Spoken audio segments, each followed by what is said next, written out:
Thank you, Gene. Thank you for throwing me under the bus.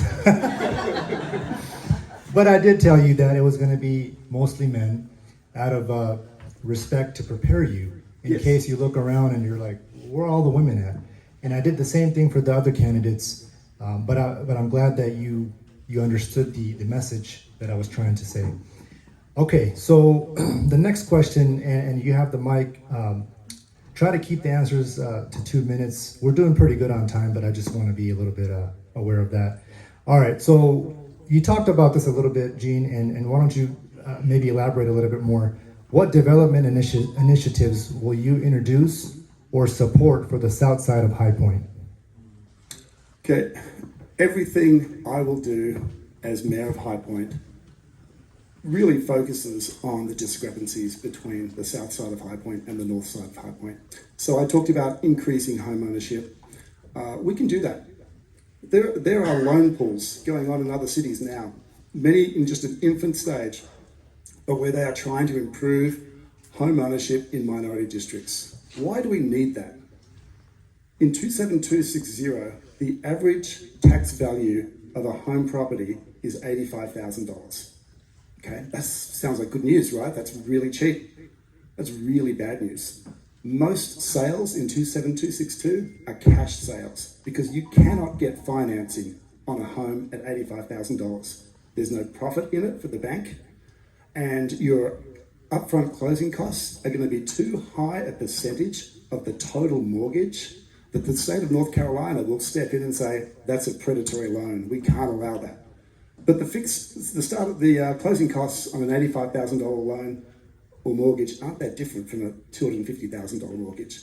It's just that you're buying a really cheap property. But with a loan pool, we can help people purchase those houses at $85,000. We can do it no money down. We can subsidize the interest rate.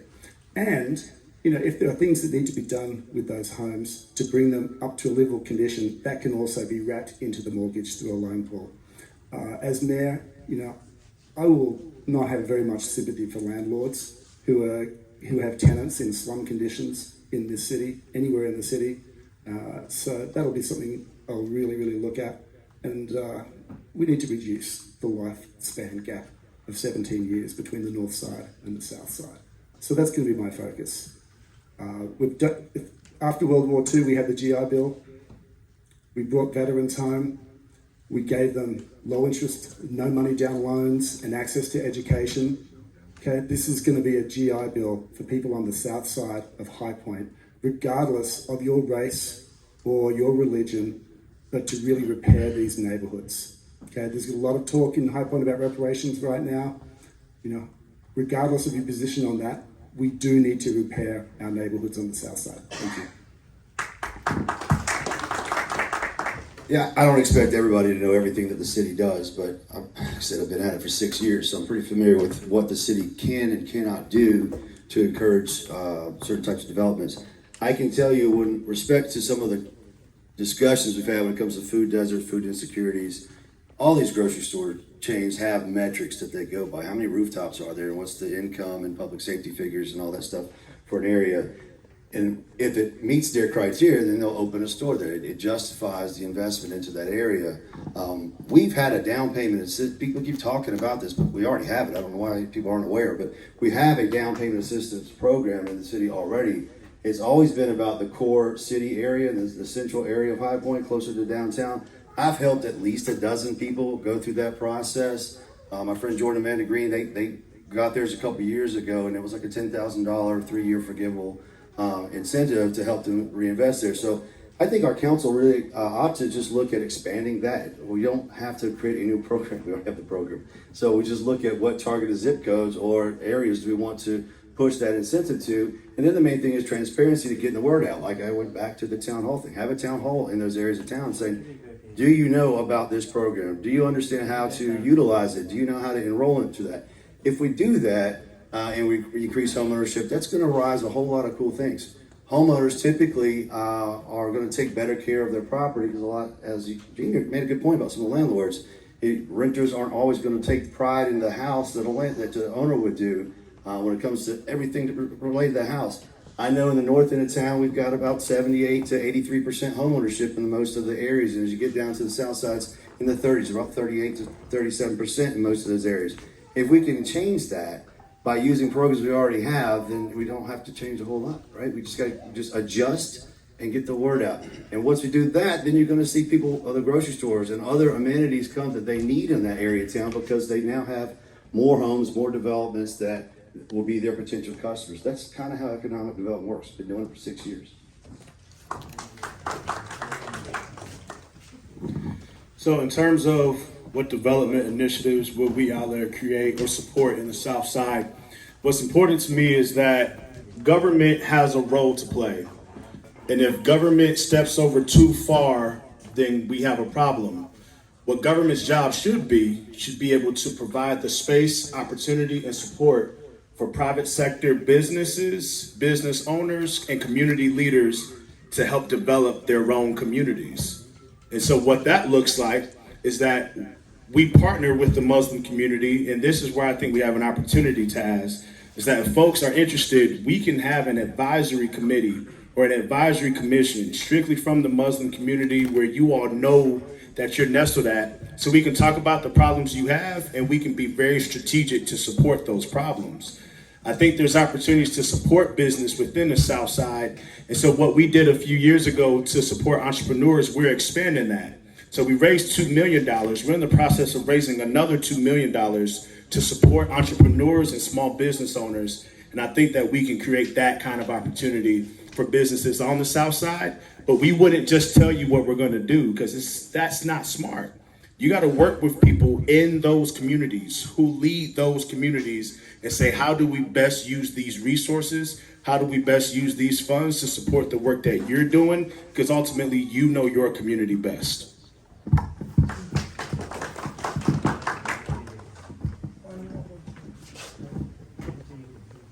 Now we come back to South Side and community. That's a good question because we always we have a Muslim community on the South Side. We think about, like my friends they say about the businesses, the small businesses. We have to go the hard way or difficult time to be approve these businesses. So besides that, we have a lot of our masjid and everything. We always talk about we need the permission to be for azan. Azan is very important for all these Muslim community to let the people know is the prayer time, and then we can. And azan is like inviting the people to come for the prayer. And that's why on the South Side, we have mostly things, we have a lot of mass, and I think it's 5 mass. And we always talk about what kind of we can give to community to provide the permission to be azan for the azan in namaz time, so people knows. The other thing is like at the business, we talk about all these business, they mention about what the people go through the business, and so few things we have in mind. We need something. We need for South Side or North Side, both sides. We always need our business support. We need some people like people living, on the road and like homeless people. And then we talk about the property. We talk about the light bill. We talk about the tax Highpoint. So if we put all these combinations, we have a South Side or North Side, we have the same thing. And we have to be we have to get everything together and finish what we want to be on the South Side, and help the people what they have to be, what they needed. and what we can do for them. Thank you. Excuse me, guys, I have one, two questions if you allow me. We will do that at the end. What's your, sir? At the end of the meeting. I forgot your name, I'm sorry. Zaman. Zaman. So the next question I have, gentlemen, is around safety. And recently, one of our community businesses had multiple break-ins. Maybe you guys saw it on the news. Fox did a piece on it. What's your plan to increase public safety in the city?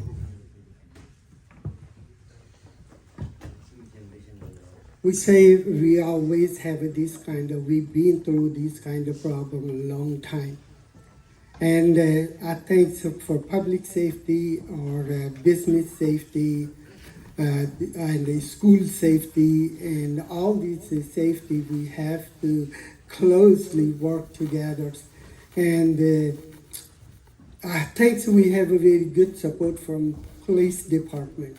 They do a good job and they always stand for us. So I think it's going okay, but what we can do, we all have to be working together and supporting the community, our small business people for safety.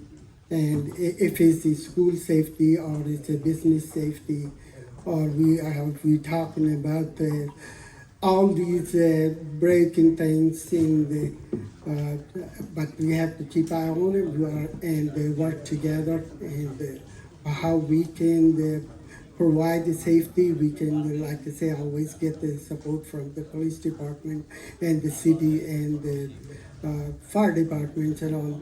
That's why we can do it. Some of our safety concerns, I think we can mitigate those by investing more in law enforcement. I'll be the first to tell you that as long as the police chief keeps telling us that we don't have all of our positions filled, that gives me concern. That worries me. And so as a city government, we've got to do more to invest in our police department so we can have officers. But I do think there is a major solution that can bring an opportunity for us. We don't have enough cameras throughout the city. And granted, don't get me wrong, that's not some cheap solution or some cheap fix. But if you have more cameras, then it allows you to capture more things before they happen. And it can actually prevent crimes from happening before they ever start because people will be deterred. They'll see those cameras and they'll go another way. And it's good because we see more families putting up Ring doorbells on their houses so that way they can see it. But as a government, we've got some existing infrastructure that we can utilize to put more cameras in neighborhoods as well as on commercial streets, as well as around businesses. So that way we can prevent crimes from happening. I think there's another public safety concern that has more to just do with robbery and violent crimes. I think we have a major public safety concern around our streets and speeding, Taz. So can I speak to that just briefly? I met Rizwan today for the first time, and Rizwan, I got to tell you, it broke my heart to learn the story about your son. To know that he was just playing in the front yard right up here on Fairfield, and for a car to come by like that. That kind of story, as a father, I'm gonna be honest, man, like just to even think about that. And to know that you still chose to run, to still be active, to still be in business, like you're taking care of that, and that means something. But what that means is, as a government, we've got to be better about ensuring our streets are safer. My kids play all day long in the front yard, and I can't imagine having to worry about that. Right now, we give people the right to speed because Main Street is the width of a highway. If you go out there, take a tape measure and measure the street, it is the same size as 311. And so people fly down the streets. And once they're done flying up South Main, they turn on Fairfield and they fly down it.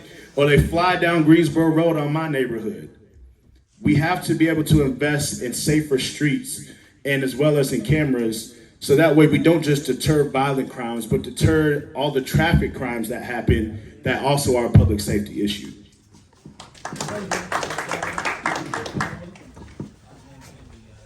In 2020, I voted no on the city's budget. I'm a Marine, and I served in the Marines with several of our officers in the police department. And I voted no on that budget because it defunded the police.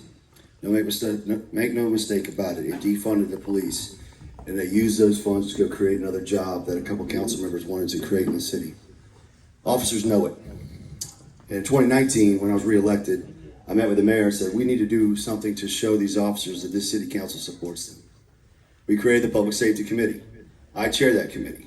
The purpose of that committee is so that law enforcement, firefighters, all the folks that keep us safe have an avenue that they can come talk to. This is what's going on. This is what we need. These are some good technologies that we think the city could look into to make the things safer in the city. So in the past 2 years, like I said, we've picked up NIBIN. NIBIN is a technology that you can take a shell casing from the ground, and they can put it in this machine, analyze it, goes to a national database, and we've tracked crimes that we go, this gun was used here, it was used in Burlington, it was used up in Eden. We can tell all that we're using NIBIN technology, and it's very quick. Previously, you had to go through the FBI and other federal and state agencies to get that access to that information. We've increased our body camera usage to all of our officers now, so that we have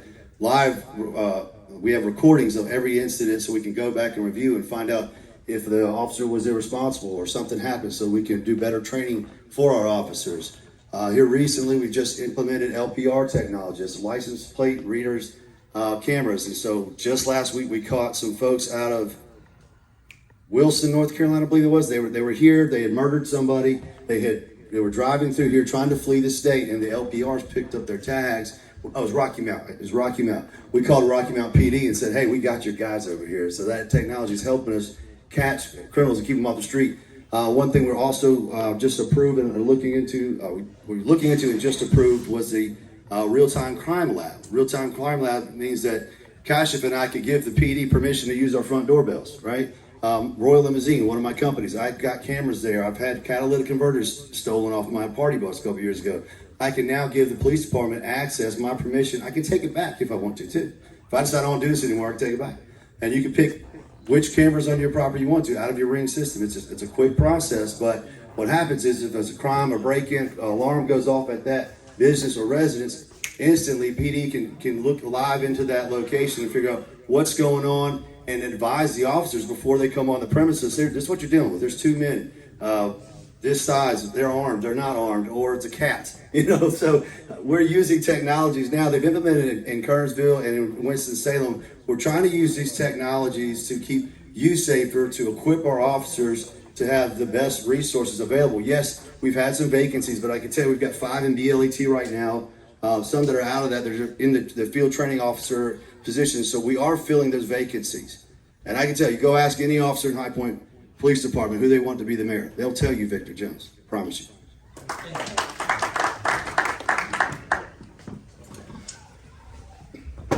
So I didn't realize crime was going to be on the list today. But ironically, it's really what the ultimate motivation was for me to run for mayor. I had to get you back, Gene. Surprise. You did. But this really speaks to my motivation. I live on the Johnson Street Historic District. You drive through, it's a lovely, lovely district with big green leafy trees. If you drive through right now, you see a lot of yellow signs. Those are mine. All my neighbors have them up, and I'm grateful to them. But we used to have a horrific speeding problem on our street. Literally every second Sunday morning, quiet mornings, a car would be zooming down our street, and another car coming up the hill or down the hill from Main Street wouldn't stop at the stop sign because they just saw this very quiet street, and we'd have these horrific impacts, literally 2 a month. This went on for months and months. We went to the transportation department to get something changed. We just said, give us a stop sign, give us that. Nope, we can't affect traffic. The transportation director came to us and said, you don't have a safety issue on your street. You don't have car accidents on your street.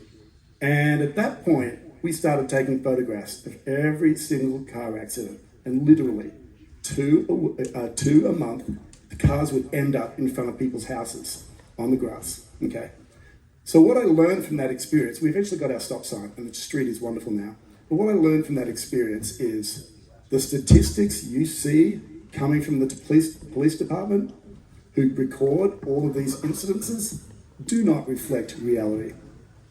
My reality, living in the historic district on Johnson Street, is myself and my neighbours, my wife, all had our car windows shot out one night by someone cruising down the back alley, just shooting away. The shop owner on Main Street behind us, catalytic converters, ripped off his trucks, all of his trucks, probably $10,000 loss that night. This is all just in the last few years. Current council, okay?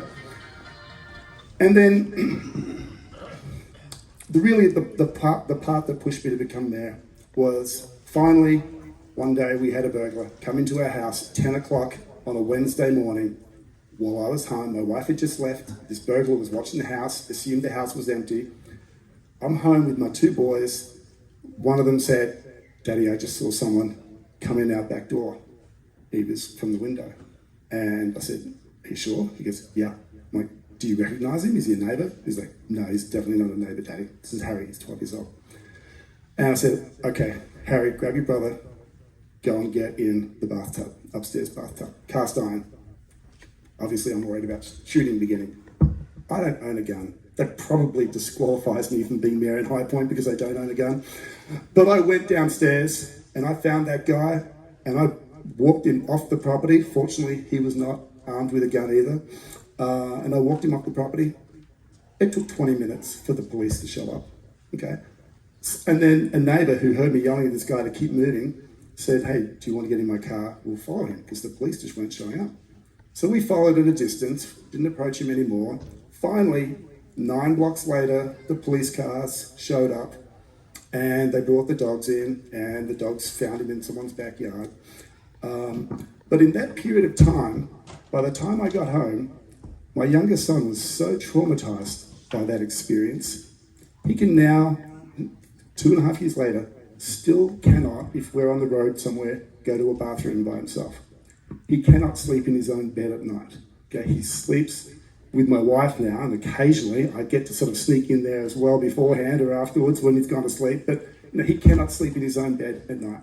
Okay, that's the result of the personal experience of crime. And I know there's a lot more crime going on down here, and that's got to be the experience for some of your kids who have witnessed these crimes or been a victim of crime. And that's what we need to reduce. The canary in the coal mine, it's not that we can't get enough police officers right now, but the canary in the coal mine that we've got a serious problem on this side of town that needs to be fixed is we can't get school teachers. We've got elementary schools offering $20,000 signing bonuses just to come and teach, to teachers to come and teach in their school. Okay? That's how broken so many of our kids are coming into these classrooms that teachers don't want to be there anymore. Okay? We need to rebuild our kids. Comes with home ownership. As I said from the beginning, you take one thing away today. It is I want to increase home ownership, pride, and give a chance at the American dream to this side of Highpoint. Thank you. Thank you. So the audience has some questions. I want to get your permission first. We had a list of questions, but I believe somebody might have questions. Are you guys okay? Are you guys comfortable with this? Okay. So we'll take a couple of questions. Is that okay? Okay. Good afternoon, the 4 of the candidates for the mayor in the High Point. So my first question is the most welcome during the election. The problem is the city have every day growing to the homeless. And this is the international community visit all the time. Yearly 2 times with the international market, nationwide the America, people visiting here. Especially the South Main area is growing crazy like homeless. So my question is, what you gonna do with these people? Every light, every stop sign have 2, 3 homeless. They're asking for the begging. That's the bad name for the city. The second question is the school system is going bad and bad. Gun violence, our children is not safe. So I have the question, Mr. What's the name, Mr. Victor and Mr. Johnson. So what you gonna do when you elected? Yes, sir. Okay. So, in the 16 years I've been living in Highpoint, homelessness has definitely grown. Poverty has increased. African American home ownership has decreased. It's gone down the last 3 years. On the north side of Highpoint, home ownership amongst whites has gone up. So we've got these discrepancies which indicates the system is not working. The north side, the city is about to build a senior centre at Oakview. In fact, they're now calling it an activity centre because they want to expand the role of this facility. North side got the baseball field, okay, the Catalyst District. The south side, on Brentwood, guess what you're getting? A homeless day shelter. Does that sound right? And you know there's a park across the street. These people who are going to the day shelter, they have to sleep somewhere. And the city's going to be handing out tents to these people. You're going to have a tent city down here very, very soon. That is something that should really scare you all to death. And there are going to be law firms that come in as soon as those tents go up. They're going to protect the rights of those homeless people. I would hope we don't get to that point. We stop it by just strengthening our city from the ground floor up. Thank you. I hope that answered your question. Sure. So I just had breakfast on Thursday with Ryan Ross. He's the executive director of Open Door Ministries. I volunteer there at least once a year, donate to them. They also run Arthur Cassell Houses, which is the homeless shelter for veterans. I go there every year for Thanksgiving, bring them Thanksgiving dinner, and then we do it again on Christmas with Highpoint Elks. We also have Salvation Army that's families, and we've got Western Ministry for ladies. And our homeless population is around 800 people in Highpoint, which is significant. But yes, we have funded 411 Brentwood Street, which is coming, about 18 months timeline. It'll be up and running. Highpoint gave them $2 million from our ARPA funds. The county gave them $2 million from the ARPA funds, and then the state contributed about $800,000 to get this thing funded. The secret with trying to combat homelessness is not just putting in a home, right? Because there's still a homeless person inside that just happens to be in a home, right? So we have to, the main key is programming and helping them get back up on their feet. That way they can reintegrate to society. A lot of these people were fine.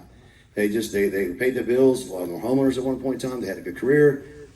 Life just threw them a curveball. Something happened and they got on hard times, and then next thing you know, they didn't know what to do. So that's where they ended up. The average person, average family in America is $500 a month away from homelessness.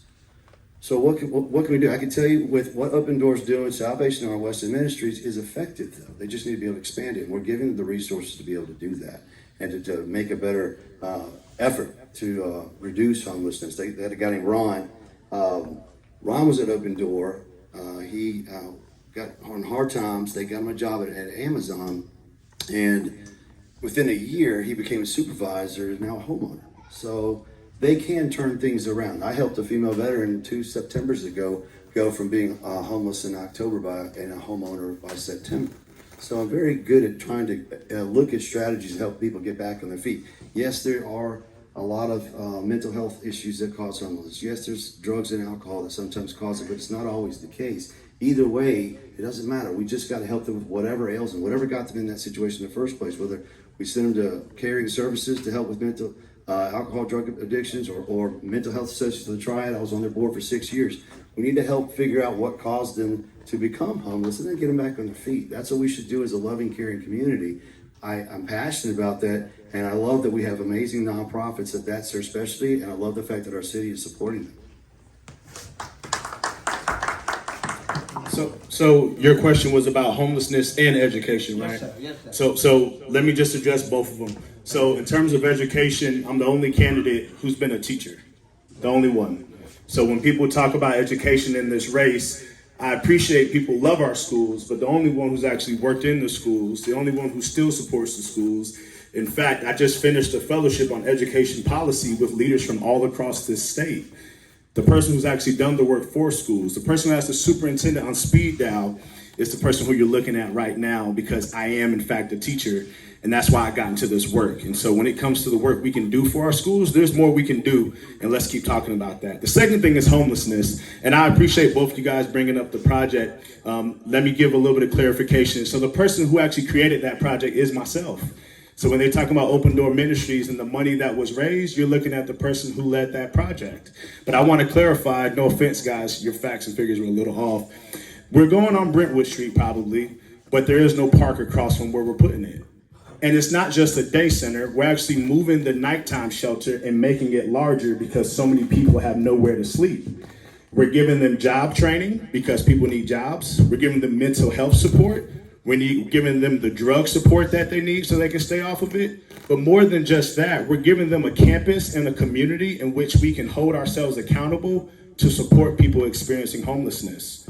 Right now in the city, if you have a problem with homelessness, you have to stay in a shelter here, get on a bus over here to come see your counselor, get on a bus over here to try to get a job, get on a bus over here to try to get your ID, get on a bus over here to get to the laundromat, and that's a broken system because we know our buses aren't that great anyways. So the project that I've been leading is to put everything that they need into one location. The money that's been raised is actually 2.4 that's come from the city, 2.4 million that is. There's a $3 million earmark that I secured from Congress up in Washington, D.C. And you can see those pictures and everything online because every time we go to D.C., myself and Monica, who's on city council, and Britt, we go and talk to Kathy Manning and thank her for that work. There's another $2 million that we got from the county, and instead of $850,000, I'm gonna correct you on that too, there's $500,000 coming from the state towards that project. So far, we've raised $8 million for a project, and we brought every partner to the table. We're not putting it across from some park because you can't do that, right? The reason why we have to have a day shelter and a day center, the reason why it needs to be in the 27260 zip code that I live in, is because people there need the help, and they're asking for it. And so, respectfully, if you've got questions about homelessness and education, talk to the candidate who's actually doing something about it or who has worked in it. Thank y'all.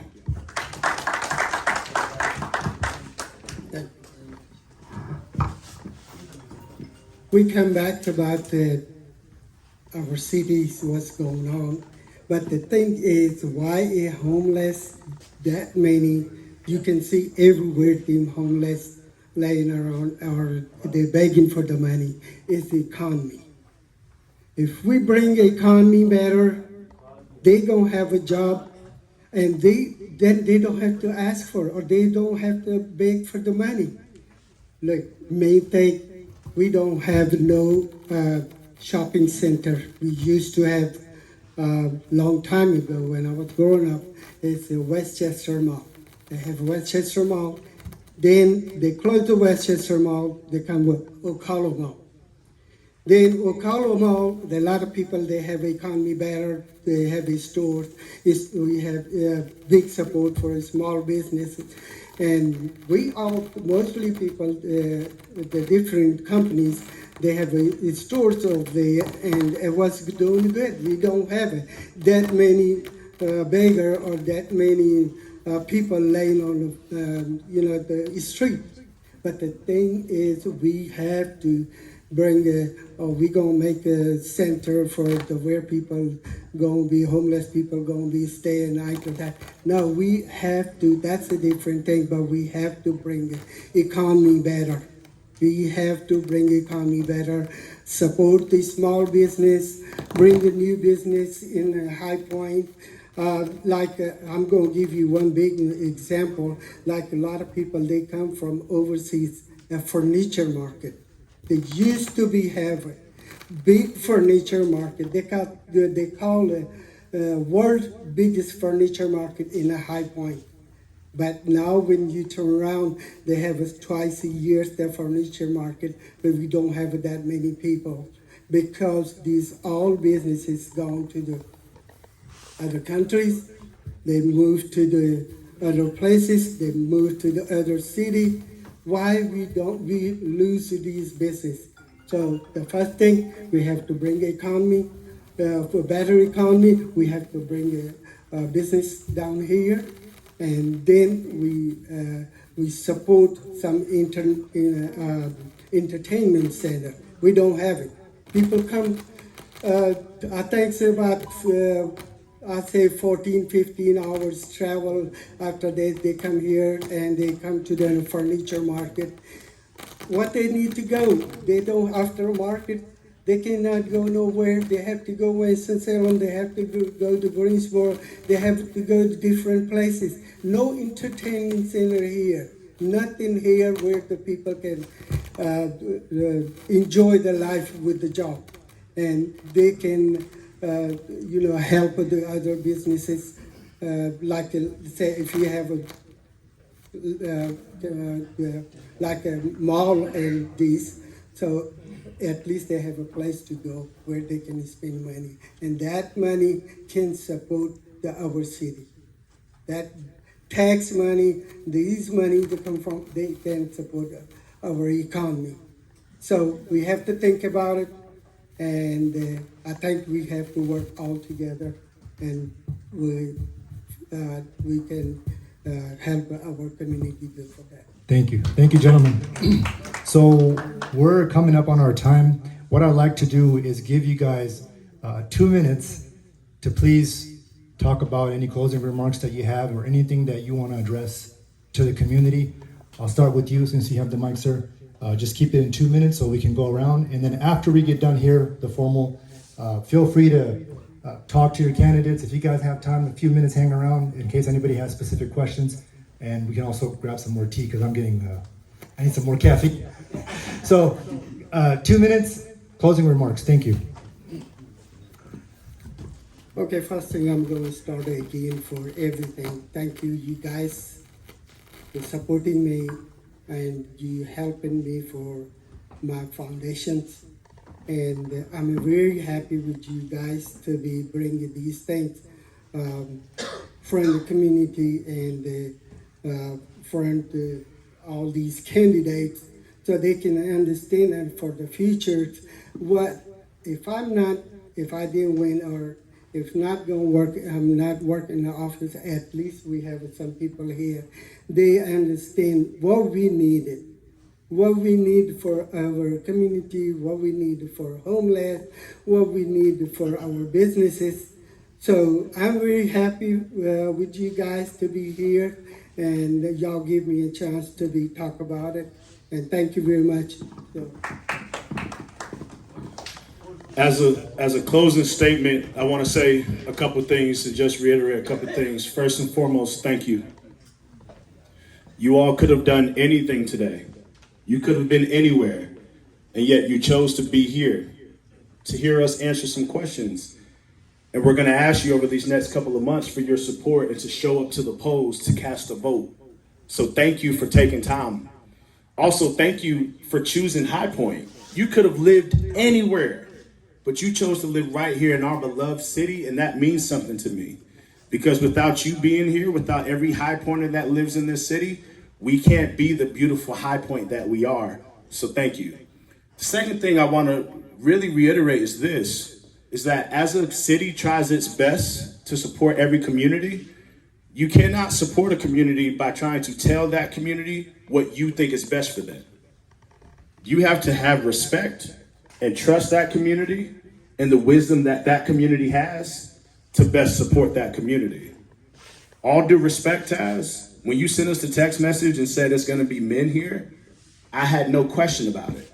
Not because I don't think women are important. I know women vote. If you do your research, you know the women vote. But I also know within your community, you have customs. Within your community, we respect your values. We respect your traditions. I wouldn't dare tell you how to live how you should live. I respect that every single person in here is wise enough and has been given power by God to lead your families and your communities the way that you need to lead it. And I'm not going to tell you how to lead your community. What I'm going to do as mayor is work with you. What I'm going to do as mayor is listen to you. What I'm going to do as mayor is support you. Ensure that a government is not a government that sits up in some city hall and tells you I own 7 businesses and I know how to fix your life. I'm not going to do that. I trust you. I want to work with you. And quite frankly, because you chose High Point, because you believe in High Point, I love you for that. And I want you to be able to have a city that you can take pride in and that you and your families can grow up in. Because as a husband and father, that means something to me, so I know it means something to you all. So thank you, we respect you, we want to work with you, and we love you. Thank you.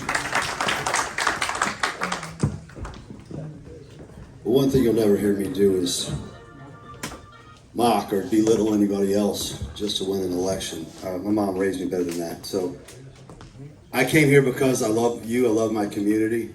I came here because I respected the invitation I came here because hopefully in the last hour you've had a chance to get to know me a little bit better. Because if I'm your mayor, we're going to spend a lot of time together the next 4 years.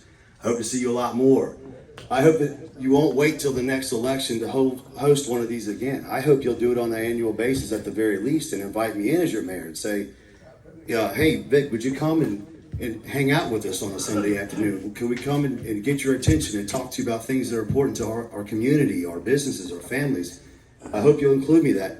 I'm not the candidate that shows up only when it's time to campaign. I run hard and I run the same pace every day.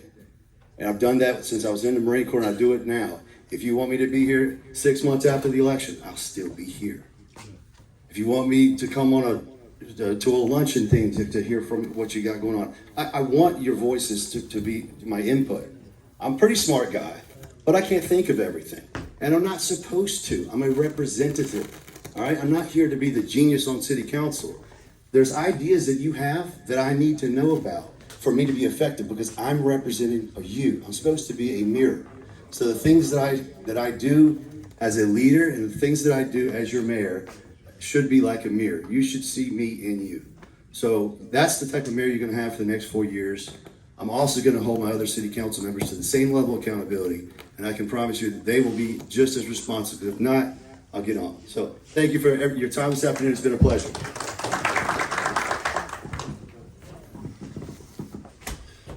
Thanks, Taz, for putting this on. I think the big question to take away from all of this is, what do you hope will come out of the next 4 years? Municipal elections used to be 2 years, and we could turn things over every 2 years if we didn't like the direction. They're 4 years now. Okay, that's a long time. It's a really long time if you make a mistake. If you don't get it right, it's a really long time. I see homelessness going in the wrong direction in this city. I see crime going in the wrong direction in this city. Okay? Education has been going in the wrong direction for way, way too long. Okay? We can improve all of those things. I think it all begins by restoring dignity and pride in our American families, our Muslim families, our African American families. Restoring dignity and pride and trust that you have a fair go in life and a fair start in life. My best solution is a chance at the American dream, home ownership, where you can work to build equity, to build generational wealth, rather than spinning your wheels in generational poverty that your kids will pick up on and feel. Thank you very much for having me today. I'm going to ask you guys for 3 more minutes, please. Britt, I see you back there. You want to come up and say a couple of words, because everybody else got an opportunity, and I want to give you the same respect.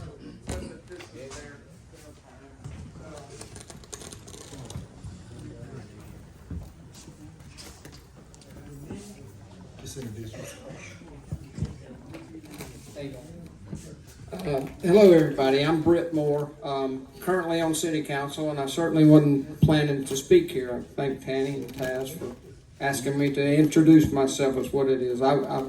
This forum was set up for your candidates for mayor, and I want to be respectful of that. I hope that I will get a chance to come back at the appropriate time and share with you, get some of the other fine candidates that have filed for other ward seats and at large. So I'm not going to monopolize an unfair time. These guys were here to speak to you today, and they deserve that time. So, but I'm Britt Moore, and I'm glad to be here. Thank you.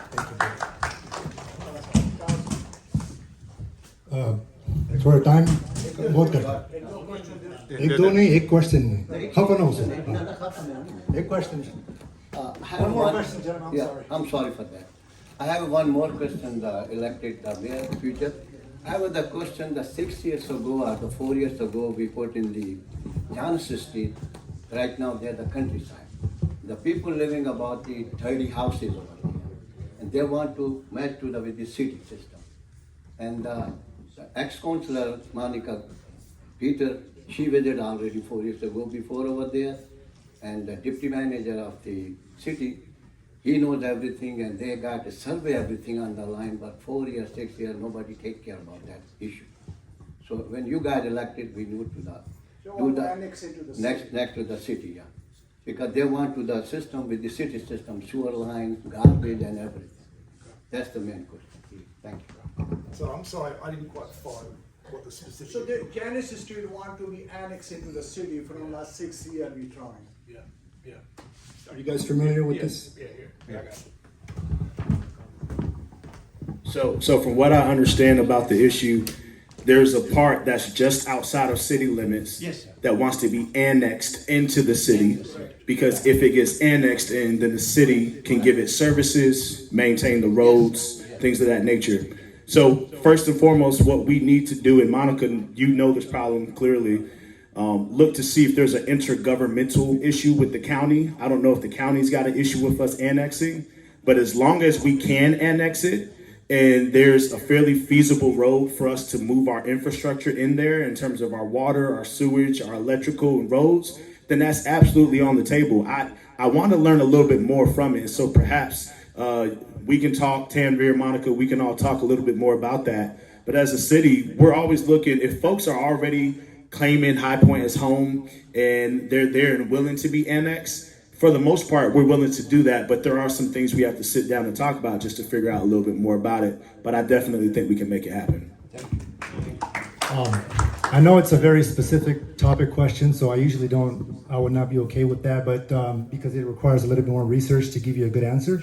But respect to you guys for even trying to tackle it. Do you want to say a word or two about it? Not really. I don't really think that's a candidate forum question. It's more of Yeah. a specific need that you would like for some of us that are on council to look at. Like I said, I can give you my card as well. You email me about it. We can look into it. But we annex property all the time. If people want to, as long as it's contiguous, as long as there's no dispute between another municipality, there's annexation plans that are 10 years in advance, like we did with Colfax for the school recently, the K through 9, I think it was.